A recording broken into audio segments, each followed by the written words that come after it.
오늘은 증언하는 이가 셋이니 이런 제목의 말씀 함께 나누도록 하겠습니다. 2005년에 일본에서 출판이 되고 우리 한국에는 2006년에 번역이 된 고백이라는 제목의 책이 있습니다.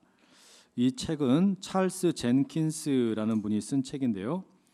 이분은 1965년에 북한으로 월북을 하고 40년 동안 살다가 2004년에 일본으로 돌아온 월북자입니다. 이 책에 보니까 이 젠킨스라는 분은 본래 1964년에 주한 미군으로 한국에서 이 군 복무를 하고 있었습니다. 그런데 자신이 베트남 전쟁에 이제 투입된다라는 말을 듣고 이 전쟁터에 너무 가기 싫은 거예요. 그래가지고 이 죽는 것이 무섭기 때문에 전쟁터에 가기 싫어서 꾀를 낸 것이 뭐였냐면 1965년 1월에 너무 단순하게 그냥 비무장지대를 넘어서 북한으로 가야겠다. 그리고 넘어간 겁니다. 이때 당시에 이분의 생각은 아주 단순했다고 합니다. 그냥 일단 북한에 들어가고 그 북한 안에 있는 소련 대사관으로 피한 후에 다시 북한 바깥으로 나오면 될 것이다 라고 생각을 했다는 거예요. 그런데 이게 큰 오판이었습니다. 25살 청년 이 젠킨스 씨가 40년 동안 북한에 살아야만 했습니다. 이 순간의 실수가 돌이킬 수 없는 그런 결과를 이제 초래하게 된 것이겠죠. 그런데 북한에서는 이 미군이라는 이유로 나름 대우를 잘 해줬답니다. 후한 대접을 받았는데 그래도 뭐 혹독한 주체 사상 이거를 막 그냥 암기를 시키고 세뇌를 시키는데 그것은 피할 수 없는 곤욕이었다고 합니다. 이분은 그 북한 땅에 살면서 영어 교관 역할도 하고 또 북한 영화 속에 미국인 악당 역할을 도맡아 하기도 했답니다. 월북하고 나서 한 15년이 지나서는 일본에서 강제로 납치된 이 소가 히토미라는 여인과 결혼하게 되고 두 딸을 이제 낳게 됩니다. 이 책에는 이 젠킨스 씨 옆에 같이 살던 또 다른 그 월북 미군 3명의 이야기도 나오는데 이 사람들 역시 다른 나라에서 잡혀온 이 납치된 여성들과 결혼해서 가정을 이루고 살았다고 합니다. 그런데 이제 북한이 2000년대에 들어가지고 경제적으로 너무 어려워지다 보니까 어떤 이야기를 하게 되냐면 2002년에 과거에 우리 북한이 외국인들을 납치했다라는 사실을 스스로 국제사회에 밝힙니다. 깜짝 놀라고 세상이 막 뒤집어졌죠. 실종된 사람이 북한에 가 있다 그러니까. 그래가지고 일본의 수상이었던 고이즈미와 김정일 사이에 회담이 이루어지게 되고 그리고서 이 젠킨슨 씨의 부인인 히토미라는 분은 일본으로 이제 돌아가게 됩니다. 그리고 이 젠킨스라는 분은 2년 뒤에 2004년에 두 딸과 함께 이제 일본 땅으로 돌아가게 되는 것이죠. 미국은 못 갑니다. 탈영병이기 때문에. 여러분 이 인생이 어때요? 뭐 진짜 영화 아닙니까? 영화. 기가 막힌 이 이야기가 우여곡절이 많은 인생이죠. 근데 제가 이분의 이 이야기 가운데서 특별히 좀 주목하고 싶은 내용이 있었습니다. 그게 뭐였냐면 일본으로 돌아가는 과정 가운데 이 젠킨스 씨가 많이 망설였대요. 40년이나 되는 기간 동안 이제 북한 땅에 오래 살다 보니까 익숙해진 탓도 있었고 주체 사상에 세뇌가 된 탓도 있었고 이러다 보니까 이 북한을 떠나는 것이 이제 두렵더라는 겁니다. 떠나는 게 겁이 나더라는 거예요. 게다가 뭐 북한에 있는 동안에 무슨 아오지 탄강에 끌려가가지고 죽을 고생을 했다라면 이야기가 다르겠지만 나름 대접을 잘 받고 살았으니까 뭐 나쁘지가 않았던 거죠. 굳이 이렇게 여기서 잘 살았는데 내가 북한을 떠날 이유가 있나 이런 생각이 들더라는 겁니다. 그런데 이분이 결정적으로 북한을 정말로 떠나야겠다라고 결심하게 된 이유는 이 두 딸 때문이랍니다. 미국인과 일본인 사이에서 이제 딸이 2명이 태어난 거 아니에요? 그런데 이런 두 딸은 북한의 입장에서 보자면 정말 좋은 이 스파이 요원 훈련들 후보생이었다라는 거예요. 외국에서 월북한 사람들과 또 납치해서 북한에 살고 있는 사람들이 서로 결혼해서 2세가 태어납니다. 그러면 이 사람들의 얼굴은 아주 이국적인 것이죠. 반면에 마음이나 정신은 완전히 북한 사람입니다. 그래서 이런 자녀들을 북한이 스파이로 이용을 했다죠. 그래서 비록 자신은 자기가 실수를 해가지고 북한에 와서 40년을 살았고 자기 아내는 납치가 되어서 북한에 살았지만 자식들까지 스파이로 내몰리게 해서는 안 되겠다, 이런 생각이 들어서 북한을 떠났다라는 겁니다. 그런데 이 젠킨스 씨 이야기를 가만히 보다 보니까 북한이라는 이 체제가 잘못되어 있다라는 것도 알겠고, 또 이곳에서 내가 떠나야 되겠다라는 것도 알겠고, 이 세상에서 제일 웃기는 어떤 정치 제도를 가지고 있다라는 것도 알겠는데 떠나기가 쉽지 않았다. 마음이 흔들렸다. 저는 이걸 보면서 여러분, 교회가 생각이 나고 우리 그리스도인이 생각이 났습니다. 분명히 북한에서 내가 떠나야 된다. 여기 내가 있으면 안 되는 곳이다. 난 여기에 살면 안 된다. 여기서 나는 빨리 벗어나야 된다라는 것을 알면서도 벗어나지를 못하는 거예요. 근데 이게 꼭 우리 성도들 같은 겁니다. 여러분, 오늘 예배드리러 이 자리에 나오셨는데 왜 그리스도인이 되셨어요? 또 왜 우리 안산제일교회 이 구성원이 되셨습니까? 자, 정답을 말씀드리면 우리가 그리스도인이 된 이유, 또 교회에 나온 이유는 세상과 불편하게 살겠다고 그리스도인이 된 겁니다. 우리는 세상과 불편하게 살겠다고 이 교회에 나와 예배를 드리는 겁니다. 예수님을 그리스도이시다라고 믿는 것은 단순한 문제가 아닙니다. 이 가치관의 변화를 담고 있기 때문입니다. 세상에서야 다 자기 잘난 맛에 살지만, 또 어떤 돈이 세상의 주인이라고 이야기하기도 하고, 아니면 내가 내 인생의 주인이다라고 말하기도 하지만, 예수님을 그리스도라고 말하는 순간에 어떻게 됩니까? 우리는 내 인생의 주인도 예수님이고 온 우주, 이 세상의 주인은 예수님이라고 고백을 하는 겁니다.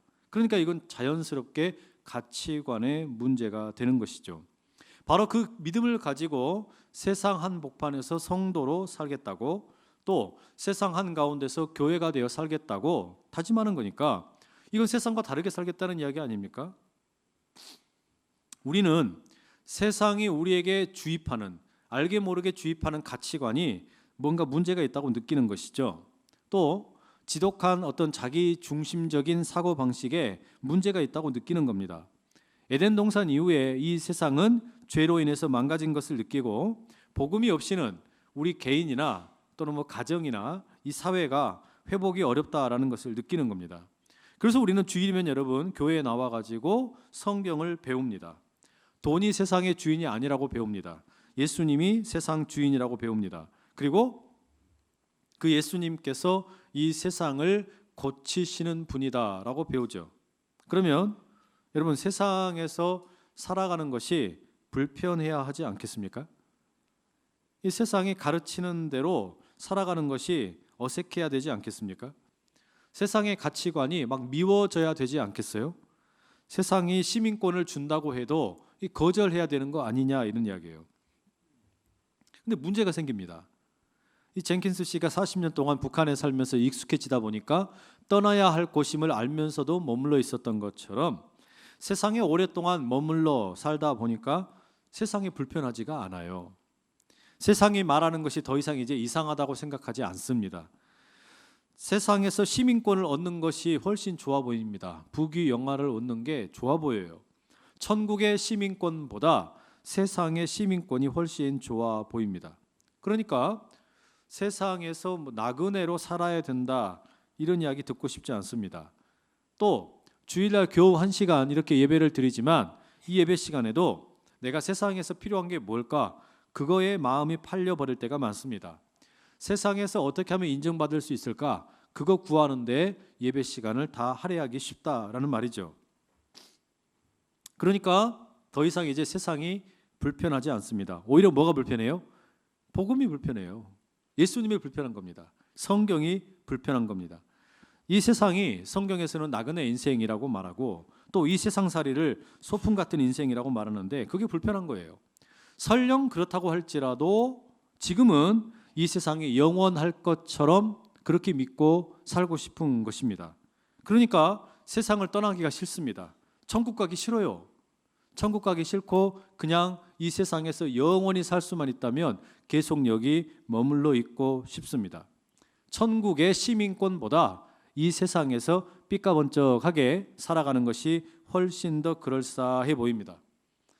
오늘 오후 예배 드리시는 우리 청년 여러분, 그리고 성도 여러분, 혹시 우리의 믿음이 지금 현실이 이렇지는 않습니까? 분명히 세상이 불편해야 된다라는 거 알기는 알겠는데 너무 편해지지는 않았냐 이 말이죠. 그래서 익숙해지다 보니까 그냥 세상이 가르치는 대로 눌러 앉아서 살아야겠다 이렇게 느끼고 있지는 않느냐라는 말입니다. 어떻게 하면 좋을까요? 사도 요한은 앞 단락에서 이런 이야기를 했습니다. 예수님이 그리스도이심을 믿는 자가 세상을 이기는 자다. 예수님이 그리스도이심을 믿을 수 있는 사람이 세상을 이기는 자라고 말합니다. 왜냐하면 우리에게 능력이 있어서가 아니라 예수님이 그리스도이심을 믿는 자는 예수님이 세상의 주인임을 선포하는 사람이고, 그러면 예수님의 주인 되심으로 세상을 이긴다라는 겁니다. 이 믿음을 가지고 사는 사람은 자연스럽게 사랑으로 살아가는 법을 배우게 되고 순종함으로 말씀을 붙들고 말씀에 온전히 붙들려 산다라고 말합니다. 그런데 요한 1서를 여러분이 이렇게 쭉 읽어가시다 보면은 오늘 읽은 이 5장의 6절에서 12절에 보게 되면은 지금까지 별로 나오지 않았던, 거의 나오지 않았던 단어들이 무더기로 막 쏟아져 나옵니다. 그게 뭐냐면 증언 혹은 증거, 이런 단어들입니다. 왜 갑자기 증언이나 증거와 같은 이런 단어들이 막 무더기로 이렇게 막 나올까요? 그 이유는요, 이 사도 요한이 예수님이 그리스도이심을 믿는 자가 세상을 이긴다라고 선언은 했지만 성도의 삶의 연약함을 알고 있었던 겁니다. 예수님이 그리스도이심을 믿으면 세상에서 승리할 수 있습니다, 여러분 힘있게 외쳤는데, 그러나 세상에서 사는 성도들이 세상이 익숙해지고 편안해지고 그러다 보면 믿음이 어느샌가 변질되고 왜곡되기 쉽다라는 것을 아는 거예요. 바로 그런 사람들을 향해서 뭐라고 말하는 겁니까? 다시 그 믿음을 다잡으라고 예수님이 그리스도이심을 증언하던 이들이 있다라고 말하는 겁니다. 그 증언이 누구냐? 그 증언이 어디서 온 겁니까? 6절에 보게 되면 이렇게 기록이 되어 있어요. 함께 읽어보시죠. 6절 시작.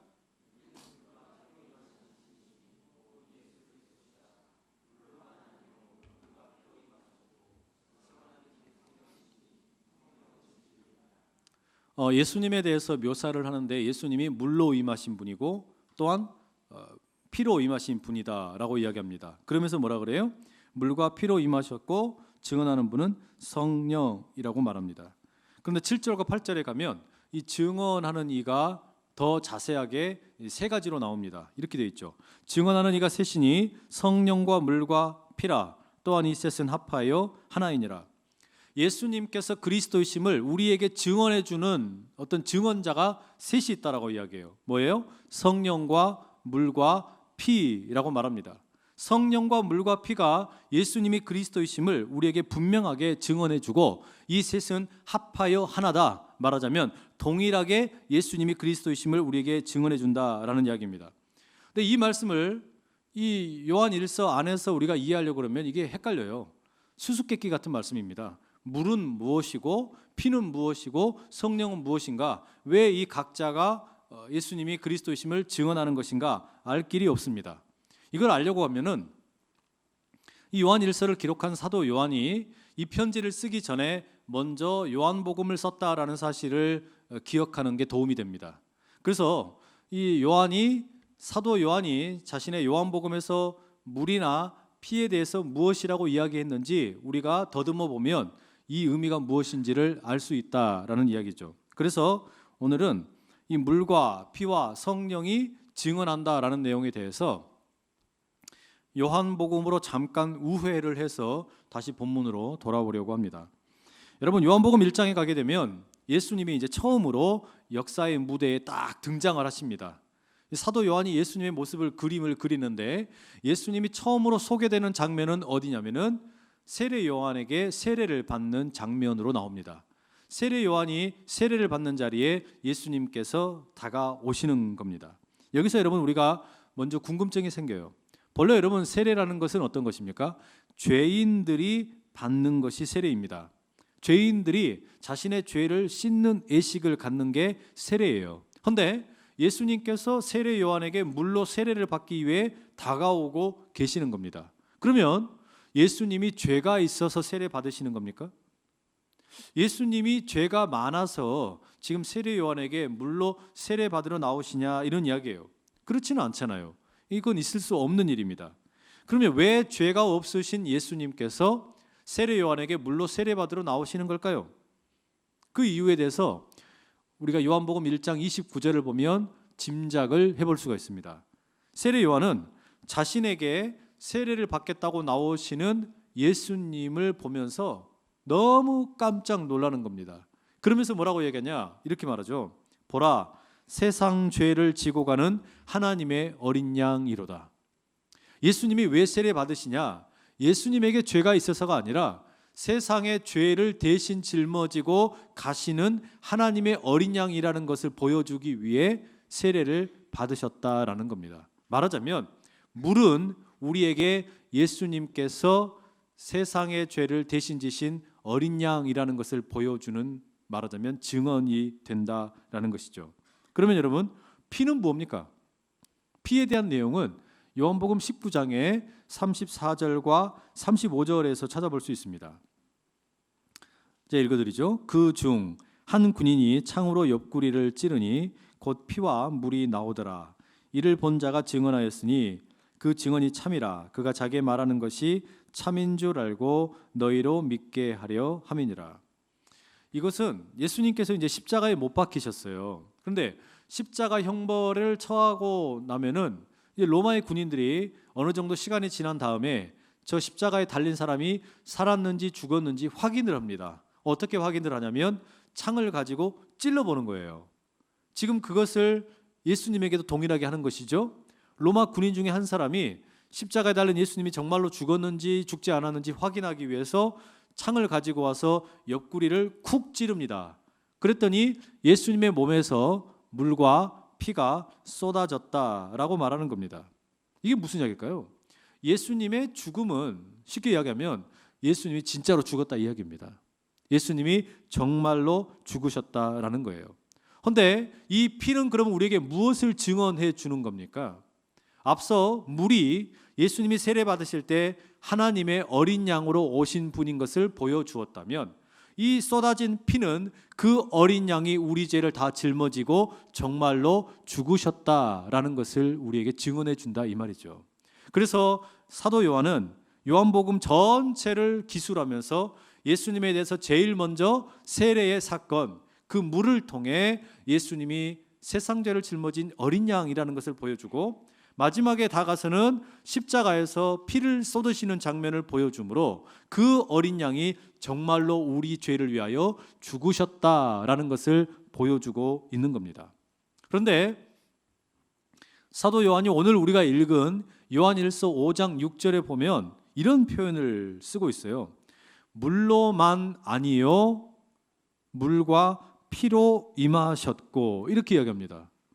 여기 보면 물로만 임하신 것이 아니고 물과 피로 임하셨다 이렇게 이야기하니까 강조점이 어디에 있나요? 물에 있나요? 피에 있나요? 피에가 있는 거죠. 물로만 임하신 것이 아니라 물과 피로 임하셨다라는 말은 피에다가 강조점을 두고 하는 이야기입니다. 그러면 왜 이렇게 피를 강조해서 이야기할까요? 그 이유는 당시 이 사도 요한이 목회하던 교회에 잘못된 거짓 가르침을 주던 사람들이 있었기 때문입니다. 그들 중에 어떤 대표적인 사람만 뽑아보라 그러면 두 가지를 뽑아볼 수 있어요. 하나는 세린투스라는 사람이 있었습니다. 이 사람은 뭐라고 주장하냐면, 본래 예수님은 사람으로 태어나셨는데 이 예수님이 세례 요한으로부터 물로 세례를 받을 때 그리스도의 영이 그때 비로소 왔다라는 거예요. 그래서 그리스도가 되셨다라는 겁니다. 그리고 사역을 다 하시고 예수님이 십자가에 달려 돌아가시려고 할 때 그리스도의 영은 떠났다라고 이야기하는 겁니다. 그래서 십자가에서 죽으신 것은, 고통당한 것은 그리스도가 아니라 예수라는 사람일 뿐이다라고 가르칩니다. 이게 세린투스라는 사람의 주장이었어요. 또 다른 주장이 있었습니다. 그거는 가현설이라는 주장이었어요. 예수님에 대해서 뭐라고 얘기하냐면, 그리스도는 절대로 사람의 몸을 입고 진짜로 온 게 아니다. 그리스도는 사람의 몸을 입은 것처럼 보였을 뿐이다 라고 말합니다. 그러면서 십자가에서 고통을 당한 것도 그래서 진짜로 당한 것이 아니라 고통을 당한 것처럼 보였을 뿐이다 라고 말합니다. 이 두 가지 주장은 핵심적인 내용은 똑같습니다. 뭡니까? 거룩하시고 이 영적인 하나님 그리스도와 더러운 육체를 가진 인간은 하나가 될 수 없다라는 겁니다. 이런 걸 가리켜서 이원론이라고 부르죠. 이런 이원론적 사고의 근거를 두고 잘못된 예수 그리스도에 대한 가르침을 주는 사람들이 그 사도 요한이 목회하던 교회에 있었다는 말이에요. 이런 가르침의 뿌리는 당시 일반 사회에서 유행하던 영지주의라는 철학에 있었습니다. 이 영지주의는 어떤 거냐면, 몸은, 우리가 입고 있는 이 몸은 아주 더러운 것이고 영적인 것만 소중하다라고 생각하는 겁니다. 이런 사고방식이 사실 우리 한국 교회에도 오랫동안 있어 왔어요. 몸은 천대하고 몸은 별거 아니고 영적인 것만 중요하다, 이렇게 생각하는 겁니다. 그래서 주일날은 영적인 날이니까 중요하고 평일날은 우리가 몸으로 일하는 날이니까 별로 중요하지 않다, 이런 식으로 생각하는, 이런 나누어 놓는 이분법적인 생각이 많이 있었다는 말입니다. 그런데 이런 영지주의의 영향을 받는 사람들 가운데 예수 믿는 사람들이 그 신앙을 왜곡시키는 거예요. 예수님에 대한 신앙 고백은 참 하나님이면서 참 사람 아닙니까? 그게 예수님에 대한 신앙 고백인데, 이 세속적인 철학의 영향을 받아가지고 이걸 왜곡을 시키는 거예요. 그래서 예수님이 물로 이 땅에 오셨다라는 것은 믿겠다, 그러나 피로 흘리시고 죽으셨다라는 것은 믿을 수 없다. 그건 너무 잔인하잖아. 어떻게 내가 믿는 신이 그렇게 죽을 수가 있어? 그건 너무 좀 비참하고 더럽다. 이렇게 해서 인정하지를 않은 겁니다. 여러분, 바로 이런 거짓된 예수 그리스도에 대한 가르침에 맞서기 위해서 세상의 학문에 물들어 가지고 복음이 변질된 것에 대해서 맞서기 위해서 지금 뭐 하는 겁니까? 사도 요한이 물로만이 아니고 물과 피로 예수님께서 임하셨다라고 이야기하는 거예요. 그냥 물로만 임한 것이 아니라 그래서 물과 피로 임하셨다라고 가르치는 겁니다. 그게 물과 피가 증언하는 내용입니다. 사도 바울도 사도 요한처럼 비슷한 맥락에서 십자가를 무시하는 사람들에 대해서 대단히 엄중한 경고를 내립니다. 고린도전서 1장 18절 이렇게 말하죠. 십자가의 도가 멸망하는 자들에게는 미련한 것일지 모르지만 구원을 받는 우리에게는 하나님의 능력이다 라고 말합니다. 십자가의 도라는 것이 멸망하는 자들, 말하자면 세상의 학문을 더 중요하게 생각하는 사람들에게는 이것처럼 미련해 보이는 게 없을지 모르지만, 그러나 구원을 얻는, 생명을 얻는 우리에게는 이 십자가는 그야말로 하나님의 능력이라고 선포하고 있는 거예요. 여러분, 여기서 우리는 이 물의 증언과 피의 증언을 통해서 초대교회의 사도들과 성도들 그리고 교회가 어떻게 세상을 대했는지를 알 수가 있습니다. 여러분, 세상의 그 영지주의의 가르침이 훨씬 더 그럴듯해 보이지 않습니까? 예수님께서 세례받을 때 그리스도의 영이 왔다가 나중에 분리되어 가지고 십자가에서 죽으실 때는 그리스도는 떠나셨다. 깨끗하잖아요. 내가 믿는 신이 굳이 죽을 필요도 없고 비참한 그런 어떤 피 흘림이 있을 필요도 없습니다. 그런데 이런 식의 모든 가르침을 초대교회 성도들은 다 배격한 겁니다. 당시에 유행하던 학문들을 다 이겨낸 거예요. 이게 무슨 이야기냐? 성경의 저자들은 복음의 진리를 세상에 동화시키지 않았다라는 이야기입니다. 당대에 아무리 유명한 가르침이 있고 지혜가 있고 철학이 있다고 할지라도 거기에다가 우리가 믿는 이 복음을 동화시키지 않았습니다. 그것은 세상의 가르침을 몰라서가 아니라, 무식해서가 아니라 최고의 학문을 아무리 많이 가지고 온다 할지라도 그것보다 복음이 더 귀하다는 믿음 때문이었습니다. 세상의 지식이 아무리 귀해도 복음을 더 존귀하게 여겼다라는 말입니다. 절대로 복음이라는 것을 세상의 잣대를 가지고 축소시키거나 왜곡시키고 싶은 마음이 없었다라는 말이에요. 여러분, 이게 왜 중요할까요? 이게 왜 중요하냐면 저와 여러분이 오늘 이 자리에 지금 성도로 부르심을 받고 교회의 자리에 나왔을 때 하나님의 능력을 경험한다라는 것은 예수님이 그리스도이심을, 또 하나님이 말씀하심을, 성령께서 함께 하심을 있는 그대로 믿기 때문에 능력이 되는 것이지, 내가 원하는 대로 짜맞추고 변형을 시켜서 능력이 임하는 게 아니기 때문입니다. 우리가 진짜로 능력 있는 세상을 이기는 그리스도인이 되기 원한다면, 세상에 끌려다니는 인생이 아니라 세상을 이기는 그리스도인이 되기 원한다면 이 사실을 반드시 기억해야 합니다. 예수님이 진정으로 그리스도이신 것에 대해서 타협함이 없이 붙들 수 있기를 간절히 축복합니다. 여러분, 지금도 물은 우리에게 증언하고 피도 우리에게 증언을 하고 있습니다. 우리가 신앙생활을 하다 보면은 그 처음 출발선상에 있는 것이 세례 예식이죠. 우리는 물로 세례를 받음으로 어떻게 됩니까? 하나님의 자녀가 됨을 확증하게 됩니다. 그리고 성찬식에 참여함으로 주님의 몸과 피에 참여하게 됩니다. 말하자면 지금도 우리를 향하여 물은 예수님이 그리스도이심을 증언하고 있고 피는 예수님이 그리스도이심을 증언하는 매개체가 된다라는 말이죠. 여러분, 바로 이런 이유 때문에 우리는 우리가 믿고 있는 것이 무엇인지를 분명하게 배우고 익히고 공부해야 합니다. 또한 나아가서 세상이 어떻게 이 복음을 왜곡하고 변질시키려고 하는 것인지 잘 알 필요가 있습니다.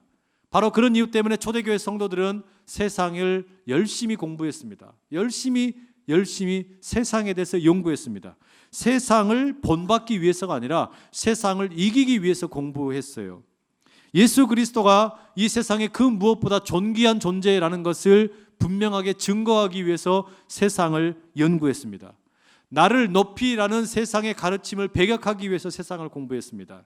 나를 최고로 여기고 살아라, 나만 잘 되면 된다라는 가르침을 물리치기 위해 세상을 이기면서 살았습니다. 그런데 요즘 이런 공부가 시들해지고 있는 것 같습니다. 그리스도인들이 공부를 하지 않습니다. 청년들이 공부를 안 합니다. 초등학교 6년, 중학교, 고등학교 6년 동안 너무 공부를 많이 해서인지 모르지만 대학에 가서 공부를 안 합니다. 몇 년 전까지만 해도 우리나라 지성의 보고라고 하는 대한민국 대학의 도서관에서 제일 많이 대출되는 책이 무엇이었는 줄 압니까? 무협지였습니다. 우리나라 도서관에서 제일 많이 대출되는 책이에요. 웃기지 않습니까? 기껏 열심히 공부해가지고 들어간 대학에서 도서관에 가가지고 빌려본다는 책이 무협지입니다. 여러분, 우리가 이렇게 공부하면 안 되잖아요. 머리 싸매고 공부해야죠. 세상을 알기 위해서 공부해야죠. 세상이 이야기하는 게 어떤 것인지 알기 위해 공부해야죠. 우리는 세상에 끌려가기 위해서 공부하는 것이 아니라, 세상의 종이 되기 위해서 공부하는 게 아니라 하나님 나라의 멋진 일꾼이 되기 위해서, 세상을 이기기 위해서 열심히 공부한다는 말이에요. 그래서 우리는 예수님이 그리스도이심을 믿는 믿음, 그리고 이 예수님이 그리스도이심을 증거하는 물과 피의 증언과 함께 세상을 알기 위해서 열심히 공부할 필요가 있습니다. 이렇게 공부하다 보면 여러분, 자연스럽게 어떤 일이 생기냐? 내 안에 물과 피로 인한 증언이 아니라 내 안에 새로운 확신이 생깁니다. 내적인 확신이 생긴다라는 거예요. 이제는 물이나 피가 말해주지 않아도 내 안에서 스스로 예수님이 그리스도이시라고 말할 수 있는 확신이 들게 된다라는 겁니다. 이걸 가리켜 성경에서는 성령의 증언이다라고 사도 요한이 말합니다. 9절에 이렇게 말하죠. 9절 한번 같이 읽어보겠습니다. 함께 읽어보시죠. 시작.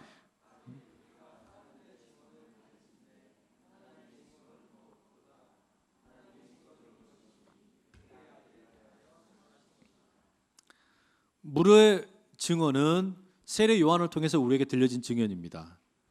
불의 증언은 사도 요한을 통해서 목격된 증언이었습니다. 다른 사람들을 통해서 우리에게 전달되었고 그것이 성경을 통해서 그리고 오늘까지 우리에게 내려온 믿음의 선배들의 물려받은 증언입니다. 그런데 이 증언을 부여잡고 열심히 이것을 붙들고 씨름하고 나아가다 보면 우리 안에 내적인 확신이 주어지는 거예요. 이제 이것은 사도 요한 때문이 아니라 세례 요한 때문이 아니라 어떤 목사님의 설교 때문이 아니라 어떤 무슨 나를 가르쳐준 어떤 성경 교사의 가르침 때문이 아니라 내 안에서 확신이 들 때가 있다라는 거예요. 여러분, 이 확신이 여러분 가운데 반드시 임할 수 있기를 축복합니다. 성령께서 여러분에게 증언을 해주시는 게 꼭 필요하다는 이야기예요. 물의 증언도 필요하고 피의 증언도 필요하지만 이제 우리에게 반드시 필요한 게 뭐냐면 성령께서 증언하시는 거예요. 예수님이 진짜로 그리스도다. 이것을 말해주는 이 성령의 증언을 경험하게 되면 내적인 확신이 들게 된다라는 거죠. 그래야 세상 앞에서 쩔쩔매면서 살아가는 게 아니라 세상을 이길 수 있다라는 말이죠. 그러면서 사도 요한이 10절에 이렇게 말합니다. 하나님의 아들을 믿는 자는 자기 안에 증거가 있다. 하나님의 아들을 믿는 자는 성령의 증언을 들은 사람은 자기 안에 증거가 생긴다는 거예요. 여러분 안에 진짜로 돈이 전부가 아니고 세상의 가르침이 전부가 아니고 예수님이 그리스도이심을, 예수님이 이 세상의 왕이심을 확증할 수 있는 이 성령의 증언이 있기를 간절히 축복합니다. 그럼 여러분 게임 끝나는 거예요. 세상 바라보는 눈이 뒤집어지는 거죠. 11절과 12절의 말씀처럼 이제는 이 물과 피와 성령의 증언이 하나가 되어서 우리에게 분명하게 이야기해 줍니다. 물과 피와 성령이 함께 예수님이 그리스도라고 우리에게 이야기해 주는 겁니다. 그러면 우리에게 무슨 일이 생기냐? 이 믿음이 분명하게 우리 안에 자리 잡게 될 때 비로소 우리는 예수 그리스도 안에 있는 생명을 나의 것으로 쟁취하게 되는 겁니다. 물의 증언과 피의 증언과 내 안에 내적인 확신을 주시는 성령의 증언으로 인해서 그 어느 곳에서도 찾아볼 수 없는, 세상 어디에서도 찾아볼 수 없고 오로지 예수 그리스도 안에만 있는 생명이 내 것이 된다라는 이야기예요. 이것을 우리가 예수 그리스도를 믿는 이유라고 말하는 겁니다. 이 믿음을 통해서 우리는 다시는 죽음이 아니라 생명의 사람으로 살아갈 수 있게 되는 것이죠. 이 생명은 예수님 안에 있습니다. 그리고 이 생명은 이제 누구도 빼앗아갈 수 없는 일입니다. 그래서 우리가 노래하잖아요. 예수는 그리스도라고, 예수가 그리스도라고. 이 믿음을 고백하는 자에게 우리 주님께서 주시는 이 풍성한 생명이 여러분 모두 가운데 가득하시기를 간절히 축복합니다. 여러분 이 생명을 마음껏 누리시고 이 생명을 마음껏 증거하시고 이 생명을 마음껏 선포하며 사실 수 있기를 간절히 축복합니다. 미국의 존경받는 신학자 중에 스탠리 하워와스라는 분과 윌리엄 윌리몬이라는 분이 계세요. 이 두 분이 미국의 그 노스캐롤라이나에 있는 듀크 대학에서 가르치는 분들인데 두 분 다 이제 거의 은퇴하셨죠. 이 두 사람이 같이 쓴 책 중에 하나님의 나그네 된 백성이라는 책이 있습니다. 본래 영어 제목은 Resident Aliens라는 의미를 갖고 있습니다. 그러니까 이방인으로 살아가는 사람들 뭐 이렇게 번역할 수 있겠죠. 하나님의 나그네 된 백성 혹은 이방인으로 살아가는 사람들, 이게 무엇을 가리키는 걸까요? 이 교회를 가리키는 표현입니다. 교회가 뭐냐? 하나님의 나그네 된 백성들의 모임, 그걸 가리켜 교회라고 말합니다. 여러분 애초에 우리 교회는 이 세상에서 나그네로 살기로 작정한 공동체입니다. 이 세상에서 나그네로 살기로 했으니까 영원히 살겠다고 생각하지 않는 것이죠. 그렇기 때문에 우리는 세상의 방식으로 살려고 해도 안 되고 세상의 방식으로 인정을 받으려고 해도 안 됩니다. 교회는 어디까지나 이 세상에서 이방인으로 살아가는 천국 시민들의 모임입니다. 그게 교회예요. 그래서 여러분 가만히 보면 교회에서 사용하는 언어가 다르고 문화가 다르고 문법이 다릅니다. 교회의 언어와 또 이 문법은 세상과 다르다라는 이야기예요. 세상의 문법은 자기 자신이 최고다라고 이야기하지만 교회의 문법은 예수님이 최고다라고 말합니다. 세상의 문법은 약육 강식을 이야기하지만 교회의 문법은 연약한 자를 돌보고 사랑하라고 가르칩니다. 세상의 문법은 돈이면 모든 게 해결된다라고 말하지만 세상의 문법이 아닌 교회의 문법은 예수님께서 돈의 주인이다라고 말한단 말이에요. 여러분, 이처럼 언어가 다르고 문법이 다릅니다. 그래서 우리는 세상이 우리 스스로를 높이라고 이야기하고 어떻게든 너를 돋보이게 만들라고 이야기할 때 교회의 교회됨이 예수님의 왕되심을 선포하는 데 있다는 것을 날마다 집중하고 나갑니다. 그게 교회됨의 본질이기 때문에 그래요.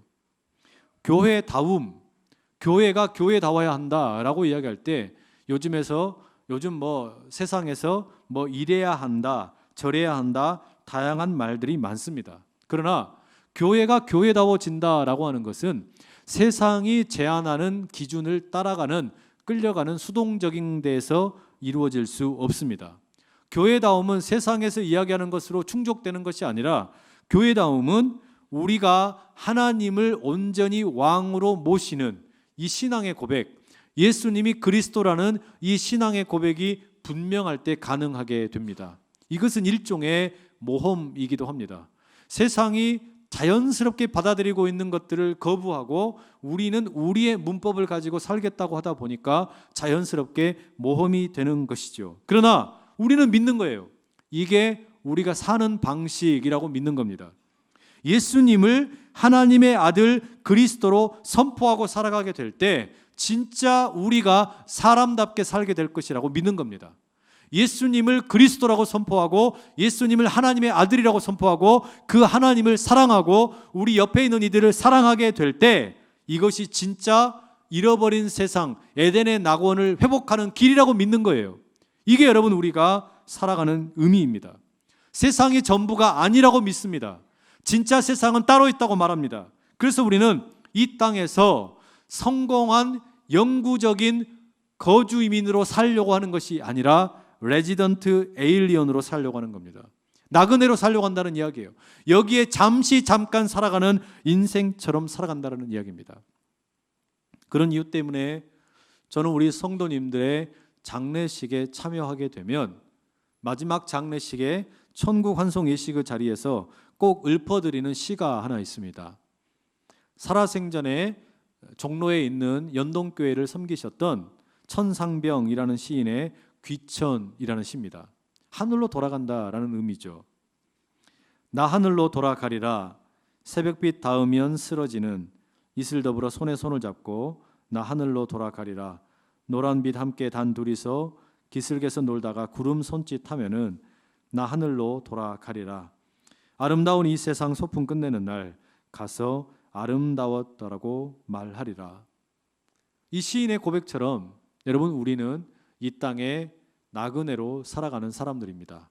잠깐 소풍 같은 삶을 살고 있을 뿐입니다. 이 땅에서 영원히 살 것처럼 살아가는 것이 아니라 예수님께서 우리에게 약속하신 천국을 소망을 하면서 하늘을 사모하며 살아가는 하나님의 나그네 백성들이 다 되실 수 있기를 간절히 축복합니다. 바로 그때 하나님께서 우리 가운데 새 일을 행하시고 능력을 부어주실 줄로 믿습니다. 우리 시간에 같이 함께 기도하며 나가기 원하는데요. 기도하실 때 여러분 우리 이런 마음으로 함께 기도하시죠. 내가 세상 가운데서 성도로 살아간다라는 것 그리고 교회로 살아간다라는 것은 그냥 세상이 편해지고 세상과 아무런 불편함 없이 지내라는 이야기가 아닙니다. 세상이 우리에게 가르치는 것에 대해서 의심을 가져보고 세상의 이야기가 전부가 아니라고 우리는 예수님을 믿기 때문에 예수님이 그리스도이심을 믿기 때문에 그 믿음으로 세상을 이기는 사람이라고 다짐하는 것입니다. 바로 이 믿음 가지고 주님 내가 세상을 이길 만한 능력의 사람 되게 해주시고 하나님의 나그네된 백성으로 살아가게 하시고 소풍 같은 인생을 멋있게 살아갈 수 있도록 은혜 더하여 주십시오. 우리 그런 믿음의 소원 가지고 주여 힘있게 세 번 외치고 다 같이 기도하며 나갑니다.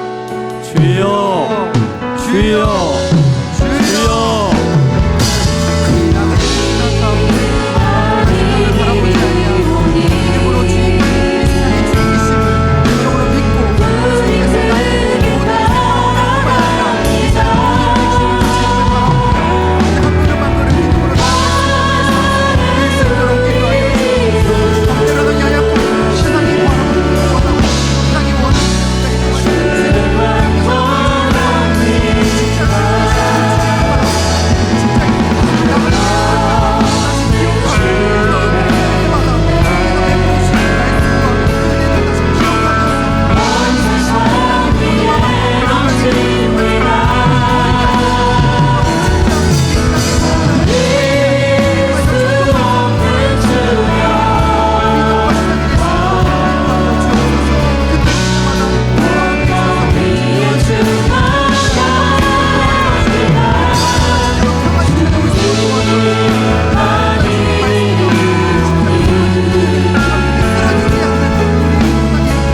사랑하는 주님, 내가 그리스도인이 되었고 교회가 되었지만 여전히 세상이 너무 커 보입니다.